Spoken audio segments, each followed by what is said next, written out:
नमस्कार दोस्तों, मैं हूं अंकित सैनी। आरएम एजुकेशन क्लासेस पर आपका स्वागत करता हूं, हार्दिक अभिनंदन करता हूं। देखो दोस्तों, आज अपन पढ़ेंगे 9th क्लास का 5th चैप्टर, जिसका नाम क्या है, जीवन की मौलिक इकाई। जिसका नाम क्या है, जीवन की मौलिक इकाई। उसके बारे में आज बेसिक से पढ़ेंगे। उसके बाद आज ये वीडियो है ना, ये चैप्टर 2 पार्टों में होगा, पार्ट 1 और पार्ट 2। तो आज अपन पार्ट 1 कंप्लीट करने जा रहे हैं। चलो दोस्तों, अब इसको स्टार्ट करते हैं। सबसे पहले क्या है, जीवन की मौलिक इकाई क्या है, कोशिका। मतलब कोशिका क्या है, जीवन की मौलिक इकाई है। मौलिक इकाई का मतलब मूलभूत इकाई, शरीर की क्रियात्मक और संरचनात्मक इकाई क्या है, कोशिका। मतलब इसकी क्रियात्मक और संरचनात्मक इकाई क्या है, कोशिका। कोशिका खोज किसने की थी? कोशिका खोज की थी रोबोटिक ने। कोशिका खोज किसने की थी? रोबोटिक ने की थी। 1665 ईस्वी में की थी। 1665 में की थी। कब की थी? 1665 में। किसकी कोशिका की खोज की थी? किसने की थी? रोबोटिक ने की थी। उसके बाद क्या है, उसकी एक सूक्ष्मदर्शी थी लकड़ी की, वो इस प्रकार की थी। अब क्या है, इसमें क्या लिखा है, 1665 में रोबोटिक ने कोर्क की पतली काट को खुद बनाए सूक्ष्मदर्शी से देखा। मतलब क्या है कि सूक्ष्मदर्शी भी उसने खुद ही बनाई। और उसके बाद क्या, कोर्क का मतलब क्या होता है, जो पेड़ की जो छाल होती है ना, उसे क्या बोलते हैं, कोर्क। कोर्क का मतलब क्या होता है, जो पेड़ की जो छाल होती है ना, उसको क्या बोलते हैं, कोर्क। पेड़ की छाल को क्या बोलते हैं, कोर्क। यहाँ पर एक कोर का मतलब क्या है, पेड़ की छाल है। तो जो पेड़ की छाल थी उसको यहाँ स्लाइड पे लिया और यहाँ रखा। तो किस प्रकार से दिख रही थी, वो इस प्रकार से दिखी। किस प्रकार से दिखी? इस प्रकार से। ये किस प्रकार से दिख रही है, जो मक्खियों का छत्ता आता है ना, वैसे उस प्रकार से दिख रही है, नहीं दिख रही। उसके अंदर जैसे मक्खियों की छत्ते के अंदर क्या आता है, यहाँ पर कोष्ठक होते हैं छोटे छोटे। तो इसी प्रकार क्या दिखी, जो कोर्क लिया था ना वो स्लाइड के ऊपर, वो किस प्रकार से दिखा, इस प्रकार से दिखा। इसके अंदर क्या मतलब कि यह मधुमक्खी छत्ते जैसी दिखी, जिसके अंदर छोटे छोटे कोष्ठ, मतलब छोटे छोटे कोष्ठ का मतलब छोटे छोटे कमरे का आकार, मतलब छोटे छोटे कोष्ठ थे, छोटे छोटे कमरे थे। ऐसे ही कोशिका का मतलब क्या होता है, मतलब कोशिका को इंग्लिश में क्या बोलते हैं, सेल। ये इसका मतलब क्या होता है, एक छोटा कमरा। इसका मतलब क्या होता है, एक छोटा कमरा। एक हमारा किससे मिलकर बना होता है, कोशिकाओं से मिलकर बना होता है। दूसरी बात, सभी जीव कोशिकाओं से मिलकर ही बने होते हैं। यह जीवन की क्या है, मौलिक इकाई है, मतलब की मूलभूत इकाई है। कौन है? कोशिका है। उसके बाद क्या है, पादप की कोशिकाएं। मतलब पादप का मतलब क्या होता है, पेड़ पौधे। पादप का मतलब क्या होता है, पेड़ पौधे। अब पेड़ पौधे के अंदर क्या लिखा है, यहाँ पर कौन सी चीजें लिख रही है, प्याज की झिल्ली। और यहाँ पर क्या ले रखा है, पेड़ की पत्ती। यहाँ पर क्या, इधर क्या लिख रखा है, प्याज की झिल्ली, और इधर क्या ले रखा है, पेड़ की पत्ती। पेड़ की पत्ती। अब यहाँ पर आपको दिख रहा है, इधर देखो, ये क्या है, अभी आपको ये दिख रही नहीं, ये इसको क्या बोलते हैं, कोशिका झिल्ली। इसको क्या बोलते हैं, कोशिका झिल्ली। इसको क्या बोलते हैं, कोशिका झिल्ली। उसके बाद जो बीच में जो छोटा सा ब्लैक कलर का दिख रहा था, इसको क्या बोलते हैं, केंद्रक। क्या बोलते हैं, न्यूक्लियस। इसको क्या बोलते हैं, केंद्रक। उसके बाद जो आपको ये व्हाइट दिख रहा है, ये खाली जगह दिख रही है, खाली जगह नहीं है। ये क्या है, खाली जगह नहीं है। इसका मतलब क्या है, यहाँ पर एक कोशिका द्रव्य है। यहाँ पर क्या है, कोशिका द्रव्य। मतलब कोशिका के जो जितने भी अंग है वो किसके अंदर पाए जाते हैं, कोशिका द्रव्य के अंदर पाए जाते हैं। कोशिका द्रव्य को इंग्लिश में क्या बोलते हैं, साइटोप्लाज्म। क्या बोलते हैं इसको, साइटोप्लाज्म बोलते हैं। और यहाँ पर ये जो खाली जगह दिख रही है, इसको क्या बोला मैंने, कोशिका द्रव्य मतलब साइटोप्लाज्म। तो बीच के अंदर जो छोटी सी बिंदु थी ब्लैक कलर की, वो येलो कलर की हो गई, इसको क्या बोलते हैं, केंद्रक या न्यूक्लियस। और जो चारों तरफ ये बॉर्डर सा दिख रहा था, इसको क्या बोलते हैं, कोशिका झिल्ली। ऐसे ही इधर देखो, ये छोटे छोटे हैं, इनको क्या बोलते हैं, केंद्रक। और उसके बाद ये क्या है, कोशिका झिल्ली है। और इधर ये जो बीच में खाली जगह दिख रही है, सफेद सफेद सी, ये क्या है, साइटोप्लाज्म। साइटोप्लाज्म का मतलब कोशिका द्रव्य। क्या होता है, साइटोप्लाज्म का मतलब कोशिका द्रव्य। अपन ने पढ़ लिया, केंद्रक इसको बोलते हैं। ये जो बाहर जो बॉर्डर था उसको क्या बोले, कोशिका झिल्ली बोले। और जो बीच का जो सफेद सफेद सा दिख रहा था, ये इसको क्या बोलते हैं, कोशिका द्रव्य। और कोशिका द्रव्य के अंदर जो कोशिका के जितने भी अंग वो कहाँ पाए जाते हैं, कोशिका द्रव्य के अंदर, कोशिका द्रव्य के अंदर पाए जाते हैं। और कोशिका द्रव्य की वैसे डेफिनेशन क्या होती है, मतलब परिभाषा क्या होती है, इसकी परिभाषा होती है, केंद्रक और कोशिका झिल्ली के बीच का भाग क्या होता है, कोशिका द्रव्य। केंद्रक और कोशिका झिल्ली के बीच का भाग क्या होता है, कोशिका द्रव्य। और कोशिका द्रव्य के अंदर क्या पाए जाते हैं, कोशिका के अंग पाए जाते हैं। जो आपने नाम सुना होगा, गोल्जी बॉडी, माइटोकॉन्ड्रिया, अंतःद्रव्य जालिका, ये क्या है कि वो कोशिका द्रव्य के अंदर ही पाए जाते हैं। उसको जो अपन आगे पढ़ेंगे। उसके बाद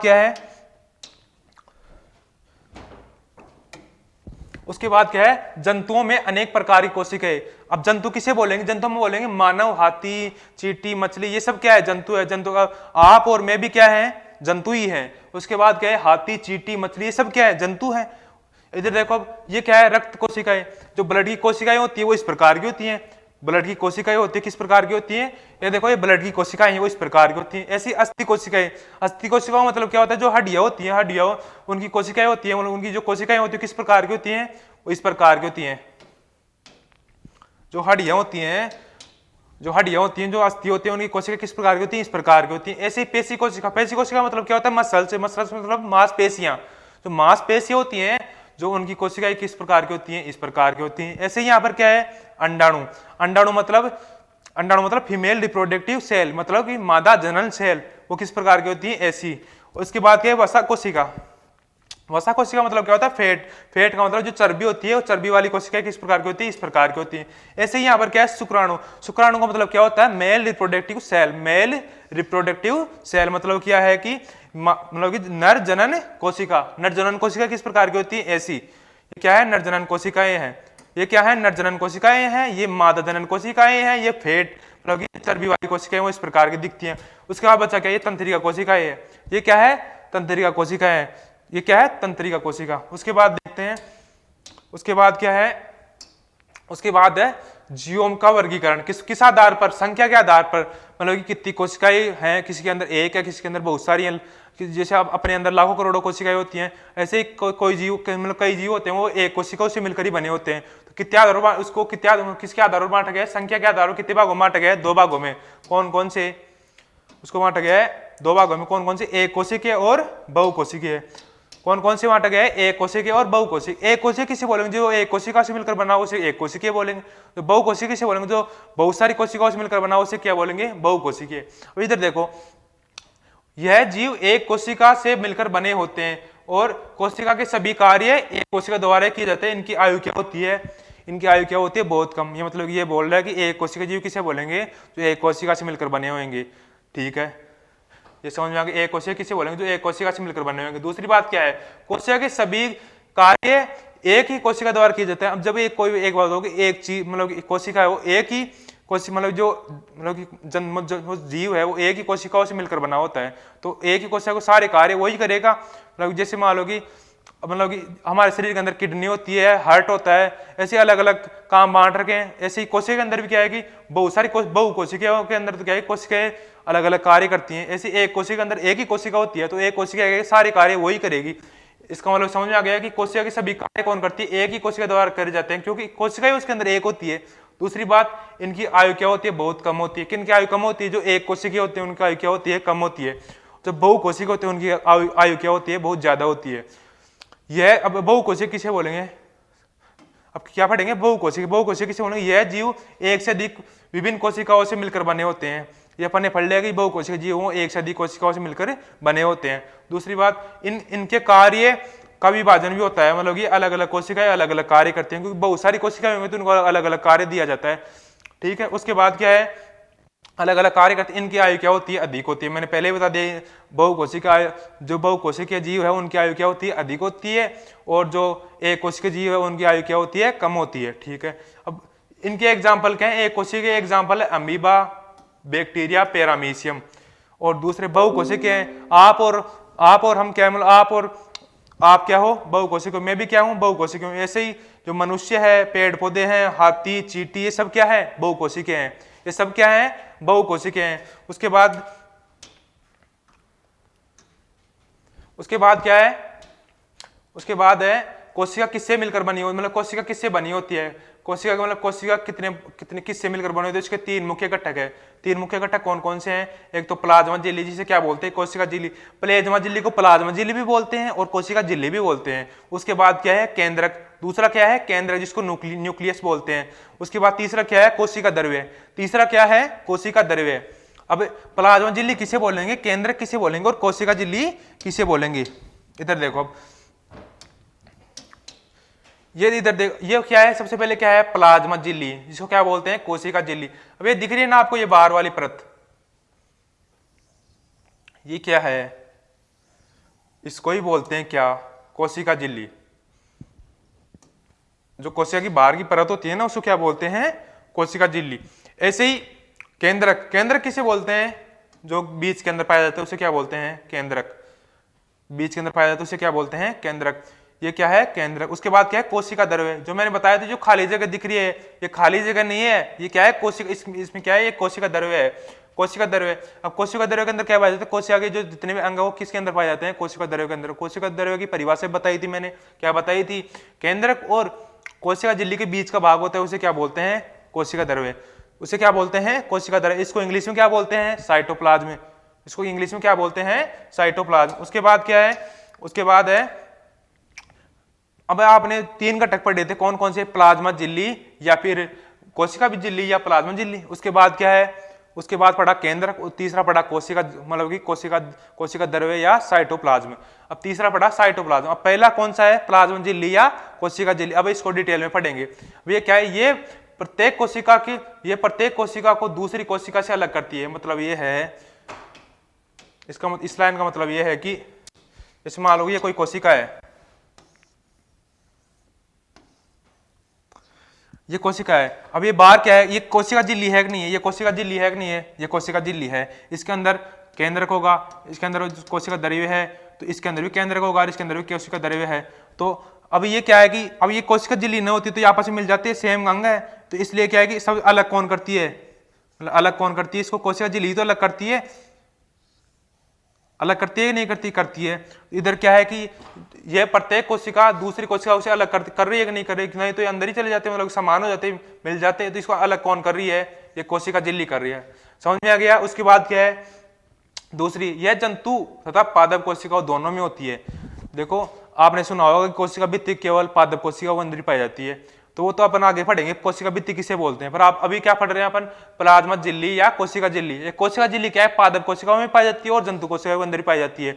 अब दूसरी बात है, बनी किसकी होती है, ये कोशिका झिल्ली होती है, ये बनी किसकी होती है, प्रोटीन और लिपिड की बनी होती है। किसकी बनी होती है, प्रोटीन और लिपिड की। यह प्रोटीन व लिपिड से बनी होती है। इसका मतलब ये, अब इसके आगे क्या है, यह वर्णात्मक पारगम्य होती है। वर्णात्मक का मतलब इसके अंदर छोटे छोटे छेद पाए जाते हैं और ये वर्णात्मक पारगम्य होती है। पारगम्य मतलब अंदर, इसमें ऑक्सीजन का अंदर जाना बाहर निकलना, ये क्या होती है, पारगम्य होती है, वर्णात्मक पारगम्य होती है। इसमें इसका मतलब यह है कुछ पदार्थों को ही कोशिका के अंदर या बाहर जाने देती है, मतलब कुछ पदार्थों को कोशिका के बाहर जाने देती है या अंदर आने देती है। कुछ पदार्थों को बाहर जाने देती है, कुछ पदार्थों को अंदर आने देती है, सभी को अंदर या बाहर नहीं आने जाने देती। इसका आवागमन क्या है, कुछ का ही होता है। उसके बाद क्या, ये लचीली होती है। कौन लचीली होती है, कोशिका झिल्ली या प्लाज्मा झिल्ली। कौन लचीली होती है, कोशिका झिल्ली या प्लाज्मा झिल्ली। उसके बाद अगला टॉपिक है, अब अपन पढ़ रहे हैं सांद्रता के अनुसार विलयन के प्रकार। अब सांद्रता मैंने सेकंड चैप्टर में पढ़ाई दी थी। अब सांद्रता क्या होती है, सेकंड चैप्टर मैंने डिटेल से पढ़ाई थी। तो सांद्रता के अनुसार विलयन के प्रकार क्या होते। अब सांद्रता के अनुसार विलयन के प्रकार क्या होते हैं। सबसे पहला कौन सा है, अति प्रासरणिदाबी विलयन। अति प्रासरणिदाबी विलयन मतलब इसमें इधर देखो आप, इसमें क्या होएगा, इसमें होएगा, इसमें क्या होगा, जिसमें मान लो कि ये कोई बीकर है, इसके अंदर यहाँ जल है और यहाँ बाहर बहुत ज्यादा जल है, यहाँ तो ज्यादा जल है और यहाँ कम, मतलब कि यहाँ की सांद्रता क्या है, कम, और यहाँ की सांद्रता क्या है, ज्यादा। तो कोई चीज मतलब कि इसमें क्या होता है कि कोई चीज ज्यादा से कम की तरफ जाती है, ज्यादा से कम की तरफ जाती है, ज्यादा से कम की तरफ जाएगी तो फूलेगी कि नहीं फूलेगी।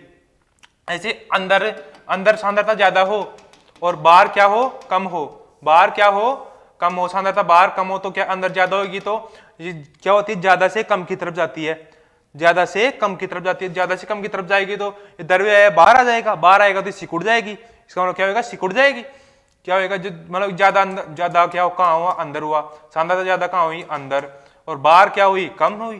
तो ज्यादा से किसी तरफ जाता है, कम की तरफ जाता है, तो कम की तरफ जाएगा तो क्या है, सिकुड़ जाएगी। ऐसे ही अब क्या है, इसको पढ़ते हैं सबसे पहले वाले को, अति प्रासरणिदाबी विलयन। कोशिका के अंदर की सांद्रता बाहर की सांद्रता से अधिक होती है। मतलब कि कोशिका के अंदर की सांद्रता बाहर की सांद्रता से क्या होती है, अधिक। मतलब कि बाहर की सांद्रता से, मतलब जो बाहर की सांद्रता है वो तो क्या होती है, कम, और अंदर की सांद्रता क्या होती है, ज्यादा। तो मैंने क्या बोला, ज्यादा से कम की तरफ जाता है, ज्यादा से कम की तरफ जाता है। ये क्या है, एक सेल है या कोशिका है, ये क्या है, सेल या कोशिका, सेल या कोशिका है। अब इसके अंदर मतलब कि अंदर क्या है, सांद्रता क्या है, ज्यादा, और बाहर क्या है, कम। मैंने क्या बोला कि मतलब कि कोई चीज मतलब इसके अंदर अधिक सांद्रता से कम सांद्रता की ओर जाता है, अधिक सांद्रता से निम्न सांद्रता की ओर जाती है। क्या द्रव्य, कोई भी द्रव्य है, इसके अंदर द्रव्य है तो क्या है, अधिक सांद्रता से किसी तरफ जाएगा, निम्न सांद्रता की ओर जाएगा। यहाँ क्या है कि कम सांद्रता से मतलब कि अधिक सांद्रता से कम की तरफ जाएगा, अधिक सांद्रता से कम की तरफ जाएगा। यहाँ इधर देखो, अब कोई द्रव्य है अधिक सांद्रता से कम की तरफ जाएगा तो क्या होगा, सिकुड़ेगा। ये सिकुड़ा कि नहीं सिकुड़ा, ये सिकुड़ गया। पहले कैसा था, ऐसा था, ये सिकुड़ गया। उसके बाद क्या है, उसके बाद क्या है, ये H2O, H2O इसके अंदर भी द्रव्य है। अब पहला क्या पढ़ा, पहला पढ़ा अति प्राशन दाबी विलयन में सिकुड़ा क्यों, कोशिकाओं के अंदर की सांद्रता बाहर की सांद्रता से अधिक है, मतलब कोशिकाओं के अंदर की सांद्रता बाहर की सांद्रता से अधिक है, ठीक है। उसके बाद ये पढ़ लिया, तो कोशिका के अंदर का जल निकल जाता है, बता दिया भाई, अंदर का जो द्रव्य है, ये जल है, वो क्या होगा, निकल जाएगा, निकल जाएगा। तो क्या होगी, कोशिका सिकुड़ेगी। जब अंदर का जल ही निकलेगा तो कोशिका क्या होगी, सिकुड़ जाएगी। उसके बाद क्या, संप्रासरी विलयन। संप्रासरी विलयन किसको बोलते हैं, जितना सांद्रता मतलब जितनी सांद्रता अंदर हो उतनी सांद्रता क्या हो, बाहर हो, जितनी सांद्रता अंदर हो। जबकि जब कोशिका के अंदर और बाहर की सांद्रता क्या हो, समान हो। जब कोशिका के अंदर की सांद्रता और बाहर की सांद्रता क्या हो, समान हो, तो जितना जल अंदर जाएगा उतना ही बाहर आएगा। तो इसका मतलब वो कोशिका ना तो सिकुड़ेगी और ना ही मतलब कि फूलेगी। जब कोशिका के अंदर की बहुत बाहर की सांद्रता समान होती है तो कोशिका का आकार में कोई परिवर्तन नहीं होता, ना तो सिकुड़ती है और ना ही वो फूलती है। उसके बाद क्या है, अल्प प्रासरण दाबी विलयन। क्या है, अल्प प्रासरण दाबी विलयन। इसके अंदर क्या होगा, यहाँ पर H2O है, यहाँ पर क्या है, H2O है इसको कोशिका के अंदर। अब यहाँ पर क्या है, बाहर तो क्या है, बाहर तो क्या है, सांद्रता ज्यादा है और अंदर क्या है, कम।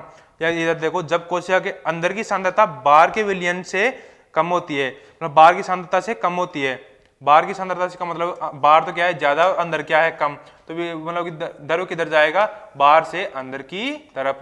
किधर जाएगा, बाहर से अंदर की तरफ।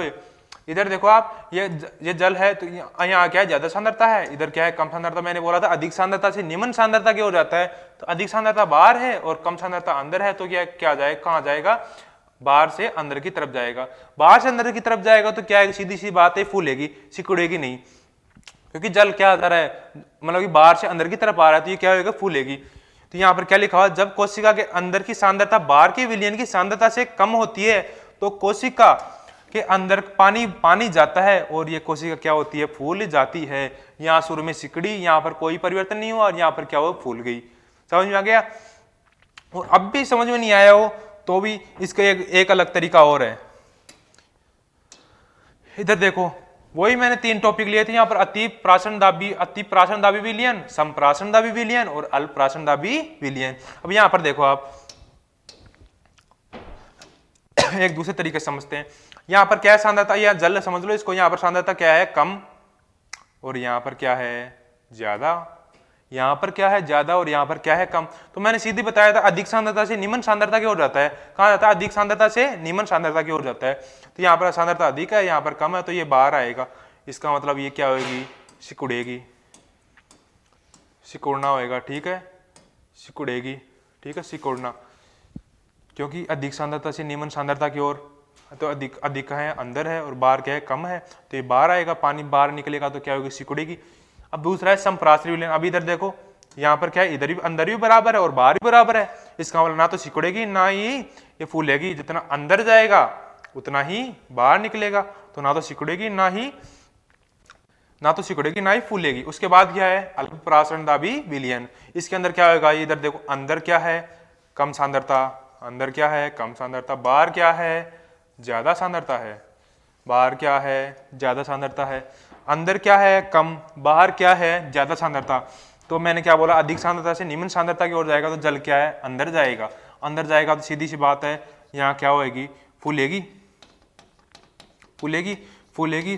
तो मतलब क्या है कि फूलेगी कब, जब अंदर तो क्या हो, कम सांद्रता हो और बाहर क्या हो, ज्यादा सांद्रता हो। तब क्या होता है, कि कोशिका क्या है कि जो फूल जाएगी। ये क्या है, कोशिका फूल जाएगी, किसके अंदर फूलेगी, अल्प प्राशन दाबी विलयन के अंदर, और संप्राशन दाबी के अंदर कोई प्रभाव नहीं पड़ेगा, और अति प्राशन दाबी के अंदर सिकुड़ेगी। जैसे ही मान लो किशमिश है, अब किशमिश है, एक फूल जाती है, क्यों फूल जाती है, क्योंकि जब उसको खीर के अंदर इनको अंदर डालते हैं तो क्या है कि जो बाहर का ताप, वो बाहर क्या है, जो मतलब कि बाहर क्या है वो सांद्रता क्या होती है, ज्यादा होती है, और अंदर क्या होती है, सांद्रता कम होती है। किशमिश के अंदर सांद्रता क्या होती है, कम होती है। इसके अंदर दरवे जाता है और वो फूल जाती है, और उसको किशमिश को बाहर रख देते हैं। बाहर रखते हैं तब क्या होता है, अंदर की किशमिश की सांद्रता क्या होती है, ज्यादा, और बाहर रखने पर उसकी जो बाहर की सांद्रता क्या होती है, वो कम होती है, और वो क्या होती है, वो सिकुड़ जाती है। वो क्या होती है, सिकुड़ जाती है। इसके एग्जाम्पल क्या है, किशमिश। कोशिका की जगह क्या है, किशमिश, और अंडा भी है। किसके एग्जाम्पल है, जो मतलब विलियन लिया है ना, इसके अंदर जो इस कोशिका लिए, कोशिका की जगह क्या ले सकते हैं, अंडा और किशमिश ले सकते हैं। उसके बाद देखते हैं, उसके बाद क्या है, कोशिका भित्ति। सबसे पहले अपने क्या मतलब क्या पढ़ा था, जो पादप कोशिका झिल्ली होती है, जो पादप कोशिका और जंतु कोशिका दोनों के अंदर पाई जाती है। मैंने क्या बोला था, कोशिका भित्ति होती है जो केवल पादप कोशिकाओं के अंदर पाई जाती है, जो आगे पढ़ेंगे। तो आ गई क्या है, कोशिका भित्ति। अब कोशिका भित्ति के बारे में डिटेल से पढ़ते हैं। इसके बाद कोशिका भित्ति क्या होती है। कोशिका भित्ति मैंने बताया था कि ये तो क्या होती है, केंद्रक होता है, ये बता दिया मैंने। ये क्या होता है, केंद्रक। उसके बाद ये बता दी मैंने, ये क्या होती है, कोशिका झिल्ली। ये क्या होती है, कोशिका झिल्ली।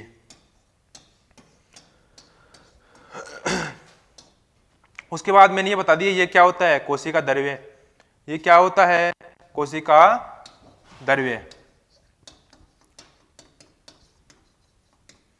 कोशिका द्रव्य, ये क्या होता है, कोशिका द्रव्य। कौन, जो खाली जगह होती है, जो केंद्रक और कोशिका झिल्ली के बीच का भाग, वो क्या होता है, कोशिका द्रव्य। उसके बाद अपन क्या पढ़ रहे हैं, कोशिका भित्ति। तो कोशिका भित्ति किसके अंदर पाई जाती है, ओनली पादप कोशिका के अंदर क्या पाई जाती है, कोशिका भित्ति पाई जाती है। तो कोशिका भित्ति मतलब ये समझ लो कि जो बाहर की जो ये परत है ना, ये कोशिका झिल्ली है, इसके बाहर एक और परत पाई जाती है। इसके बाहर क्या होती है, एक और परत पाई जाती है, जिसे क्या बोलते हैं, कोशिका भित्ति। जिसे क्या बोलते हैं, कोशिका भित्ति। अब इधर देखो आप, इधर देखो, जो ग्रीन ग्रीन सी है, जो ग्रीन ग्रीन सी येलो येलो सी दिख रही है ना, ये क्या है, कोशिका भित्ति। इधर देखो, यह पादप की सबसे बाहरी झिल्ली होती है। पादप की सबसे बाहरी झिल्ली क्या है, कोशिका भित्ति। उसके बाद जो डार्क डार्क रेड रेड सी दिख रही है, ये क्या है, कोशिका झिल्ली। ये क्या है, कोशिका झिल्ली। इसके बाद क्या है, ये जंतु कोशिकाओं में नहीं होती। अपन ने पहले बोल दिया कि भाई जंतु कोशिका के अंदर नहीं पाती, ये ओनली पादप कोशिकाओं के अंदर पाई जाती है। उसके बाद ये सख्त, मोटी और सरंध्र, मतलब कि रंध्र पाए जाते हैं, इसके अंदर छेद पाए जाते हैं। मर्त नाम मतलब मर्त प्रकार की होती है, मरी हुई होती है।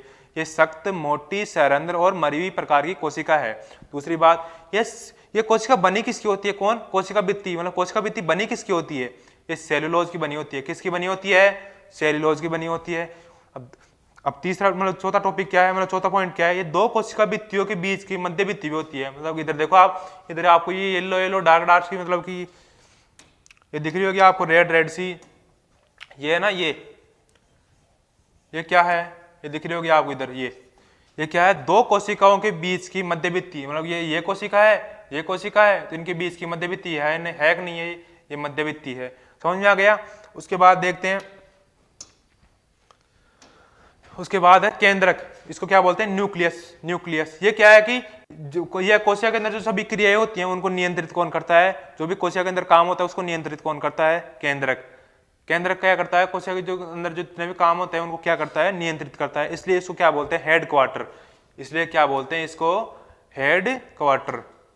किसको बोलते हैं, हेड क्वार्टर, न्यूक्लियस को। या न्यूक्लियस को, या मतलब कि केंद्र को क्या बोलते हैं, हेड क्वार्टर बोलते हैं। किसको बोलते हैं, केंद्र को बोलते हैं। ये कोशिका की सभी क्रियाओं को क्या करता है, नियंत्रित करता है। अब क्या है कि केंद्र कभी कई बार क्या सुस्पष्ट नहीं दिखता, उसके लिए वो कोर्क होता है, उसके ऊपर स्लाइड लिए, उसके ऊपर क्या डाल देते हैं, सरफेनिन या आयोडीन डाल देते हैं, तो क्या होता है, वो केंद्र क्या होता है, सुस्पष्ट दिख जाता है। ऐसे इधर देखो आप, दूसरा पॉइंट क्या है इसके अंदर, यूकेरियोटिक कोशिकाओं स्पष्ट केंद्र होता है, जबकि प्रोकैरियोटिक कोशिकाओं के अंदर अस्पष्ट केंद्रक होता है। मतलब यूकेरियोटिक कोशिका उसके अंदर क्या होएगा, सुस्पष्ट केंद्रक होएगा, और जो प्रोकैरियोटिक कोशिका होगी उसके अंदर क्या होगा, अस्पष्ट केंद्रक होएगा, मतलब कि दिखाई नहीं देगा सही तरीके से। इसके अंदर अब ये आगे तीसरा पॉइंट क्या है, इसके चारों ओर दोहरी केंद्रक झिल्ली होती है। किसके चारों ओर होती है, केंद्रक के चारों ओर क्या होती है, दोहरी का मतलब दो परतों वाली केंद्रक झिल्ली होती है। केंद्रक झिल्ली होती है, जैसे ये केंद्रक, इसके ऊपर क्या होती है, झिल्ली, दोहरी होती है, पर दो परतों वाली। उसके बाद क्या है, ये अंदरक मतलब कि केंद्रक झिल्ली के अंदर क्या होता है, केंद्रक द्रव्य होता है, क्या होता है, केंद्रक द्रव्य होता है। किसके अंदर, केंद्रक झिल्ली के अंदर क्या होता है, केंद्रक द्रव्य। एक चीज और देखो आप, इसके चार और क्या होती है, केंद्रक झिल्ली। केंद्रक झिल्ली को अपन ने पहले क्या बोला था, न्यूक्लियर झिल्ली, क्या बोलता था, न्यूक्लियर झिल्ली भी बोलते हैं। किसको बोलते हैं, केंद्रक झिल्ली को क्या बोलते हैं, न्यूक्लियर झिल्ली भी बोलते हैं। उसके बाद न्यूक्लियर झिल्ली के अंदर क्या होता है, केंद्रक द्रव्य होता है, ठीक है। अब केंद्रक द्रव्य के अंदर क्या होता है, केंद्रक द्रव्य में केंद्रक काय होता है। केंद्रक द्रव्य के अंदर क्या होता है, केंद्रक काय। और क्या होता है, क्रोमेटिन। जिस क्रोमेटिन होता है, क्रोमेटिन की संरचना कैसी होती है, धागे जैसी संरचना होती है। क्रोमेटिन की संरचना कैसी होती है, धागे जैसी संरचना होती है। उसके बाद इधर देखो क्रोमेटिन फटीले धागे जैसी संरचना, इसको और क्या बोलते हैं, क्रोमोसोम बोलते हैं। इसको और क्या बोलते हैं, क्रोमोसोम बोलते हैं। अब क्रोमोसोम के किसके बने होते हैं, डीएनए के बने होते हैं। अब डीएनए, अब ये क्या है, डीएनए की फुल फॉर्म क्या होती है, मैं आपको पार्ट 2 में बताऊंगा। तब तक के लिए आप कमेंट बॉक्स में बता सकते हो कि डीएनए की फुल फॉर्म क्या होती है। क्या बताओगे कमेंट बॉक्स के अंदर, डीएनए की फुल फॉर्म क्या होती है, ये किसके अंदर बताना है, कमेंट बॉक्स के अंदर। अगर नहीं आए तो फिर मैं आपको सेकंड पार्ट के अंदर जरूर बताऊंगा। किसकी फुल फॉर्म बताऊंगा आपको, डीएनए की फुल फॉर्म बताऊंगा। उसके बाद क्या है, इनमें आनुवांशिक गुण होते हैं। आनुवांशिक गुण का मतलब जो एक पीढ़ी से दूसरी पीढ़ी में जाए उसे क्या बोलते हैं, आनुवांशिक गुण। जो एक पीढ़ी से किस में जाए, दूसरी पीढ़ी में जाए। जैसे अपने माता पिता से जो अपने अंदर गुण आते हैं वो क्या है, एक पीढ़ी से किस में आए, दूसरी पीढ़ी में आए कि नहीं आए। अपने माता पिता कुछ गुण है जो अपने अंदर आ जाते हैं, वही क्या होते हैं, आनुवांशिक गुण होते हैं। वही क्या होते हैं, आनुवांशिक गुण होते हैं। समझ में आ गया। उसके बाद डीएनए की फुल फॉर्म आपको कमेंट बॉक्स में जो आप जरूर देना है, तो ठीक है। इससे अगला पढ़ते हैं। इससे अगला है, अभी पढ़ा था अपन ने, क्या है कि ये पढ़ा। अब आपको यहाँ पर क्या है, ये यूकैरियोटिक कोशिकाएं क्या होती है, प्रोकैरियोटिक कोशिका क्या होती है, ये समझ में नहीं है। ये केंद्र को समझ में आ गया, पर ये यूकैरियोटिक कोशिका क्या होती है, प्रोकैरियोटिक कोशिका क्या होती है, अब ये समझ में नहीं है। अब इसको समझते हैं डिटेल से। अब यहाँ पर क्या है, कोशिका के प्रकार। कोशिका के प्रकार किसके आधार पर, केंद्र के सुस्पष्ट दिख रहा है नहीं दिख रहा है उसके आधार पर। तो ये कोशिकाएं क्या है, आकार में बहुत छोटी होती है। कौन छोटी होती है, प्रोकैरियोटिक कोशिकाएं क्या होती हैं, आकार में क्या होती है, बहुत छोटी होती है। तो ये क्या है, आकार में बहुत छोटी होती है, आकार में बहुत छोटी होती है। यह आकार में क्या होती है, बहुत छोटी होती है। उसके बाद क्या है, कोशिका का केंद्रीय भाग न्यूक्लियर झिल्ली से नहीं ढका होता। मतलब जो कोशिका जो केंद्रीय भाग है उसके ऊपर न्यूक्लियर झिल्ली नहीं होती है। जो दोहरी न्यूक्लियर झिल्ली होती है, वो दोहरी परत वाली न्यूक्लियर झिल्ली होती है, वो किसके ऊपर नहीं होती, जो केंद्रिक झिल्ली है ना, मतलब जो केंद्रिक भाग है उसके अंदर जो न्यूक्लियर झिल्ली है वो नहीं होती, ढका नहीं होता। इसका मतलब ये होता है केंद्रक अनुपस्थित होता है। इसका मतलब क्या है, केंद्रक क्या होता है, अनुपस्थित होता है। उसके बाद क्या है, इसके एग्जाम्पल क्या है, बैक्टीरिया। इसके एग्जाम्पल क्या है, बैक्टीरिया। उसके बाद क्या है, यूकैरियोटिक कोशिकाएं। उसके बाद क्या है, दूसरे नंबर पर यूकैरियोटिक कोशिकाएं। सबसे पहले अपन ने क्या पढ़ी थी, प्रोकैरियोटिक, और के अंदर सुस्पष्ट केंद्रक नहीं होता है, और यूकैरियोटिक कोशिकाओं के अंदर सुस्पष्ट केंद्रक होता है। अब सुस्पष्ट केंद्र कब होगा, जब इसके अंदर केंद्रक झिल्ली होगी। अब केंद्रक झिल्ली होगी तो सही तरीके से दिखाई देगा। अब इसके अंदर पढ़ते हैं, ये क्या है, ये कोशिकाएं आकार में बड़ी होती हैं और ये क्या होती हैं, छोटी होती है।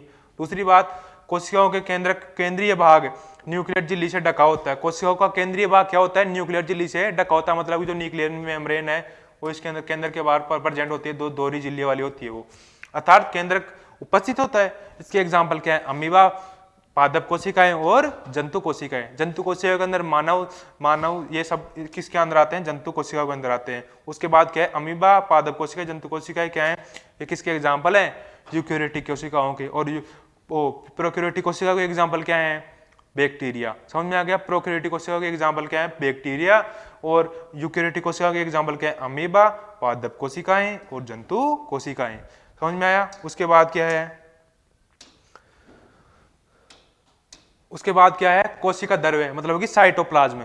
अब साइटोप्लाज्म किसे बोलेंगे, साइटोप्लाज्म सबसे पहले अपन ने कोशिका के 3 मुख्य घटक पढ़े थे। सबसे पहला कौन सा पढ़ा, सबसे पहला पढ़ा कोशिका झिल्ली या प्लाज्मा झिल्ली। दूसरा कौन सा पढ़ा, दूसरा पढ़ा अपन ने केंद्रक। दूसरा पढ़ा कौन सा, केंद्रक। तीसरा पढ़ा अपन ने कौन सा, कोशिका द्रव्य, जिसको क्या बोलते हैं, साइटोप्लाज्म। मैंने बोला था कोशिका के जितने भी अंगों किसके अंदर पाए जाते हैं, साइटोप्लाज्म के अंदर पाए जाते हैं। उसके बाद क्या है, इसके अंदर क्या क्या पाए जाते हैं, सिस्टोल और कोशिकांग। सिस्टोल का मतलब क्या होता है, सिस्टोल का मतलब क्या होता है ये देखते हैं।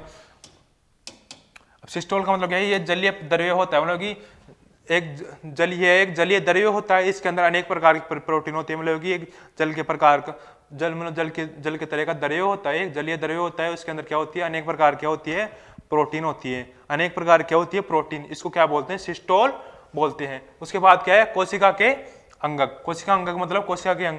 यह कोशिका के अंग होते हैं, यह कोशिका क्या होते हैं, अंग। मैंने पहले बता दिया कोशिका द्रव्य के अंदर क्या पाए जाते हैं, कोशिका अंग पाए जाते हैं, जो कोशिकाओं के लिए विभिन्न कार्य करते हैं, जो कोशिकाओं के लिए विभिन्न कार्य करते हैं, जो कोशिकाओं के लिए क्या करते हैं, विभिन्न कार्य करते हैं। उसके बाद वो अंग कौन कौन से पाए जाते हैं, अंत्यद्रव्य जालिका, इसको इंग्लिश में क्या बोलते हैं, endoplasm reticulum. Endoplasm reticulum short में क्या बोलते हैं, ER। ये किसको बोलते हैं, अंत्यद्रव्य जालिका को क्या बोलते हैं, एंडोप्लाज्म रेटिकुलम। उसके बाद क्या है, गोल्जी बॉडी या गोल्जी उपकरण, इसको इंग्लिश में क्या बोलते हैं, गोल्जी बॉडी। तीसरे नंबर पर क्या आता है, लाइसोसोम। अब ये अंत्यद्रव्य जालिका क्या होती है, गोल्जी बॉडी क्या होती है, लाइसोसोम क्या होता है, और तीसरे नंबर चौथे नंबर पर क्या है, माइटोकॉन्ड्रिया। ये भी क्या है, कोशिका अंगक है, मतलब कोशिका के अंग हैं। किसके अंदर पाए जाते हैं, कोशिका द्रव्य के अंदर पाए जाते हैं। उसके बाद है प्लेस्टिड, और तीसरा है रसदानिया।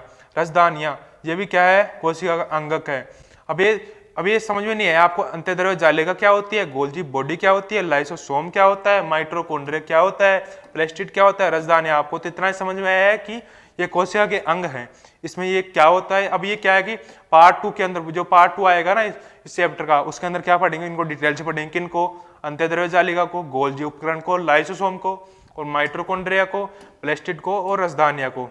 तो इस वीडियो में अपन इतना ही पढ़ेंगे। एक बार रिवीजन कर लेते हैं एक बार फिर से। सबसे पहले अपन ने क्या पढ़ा,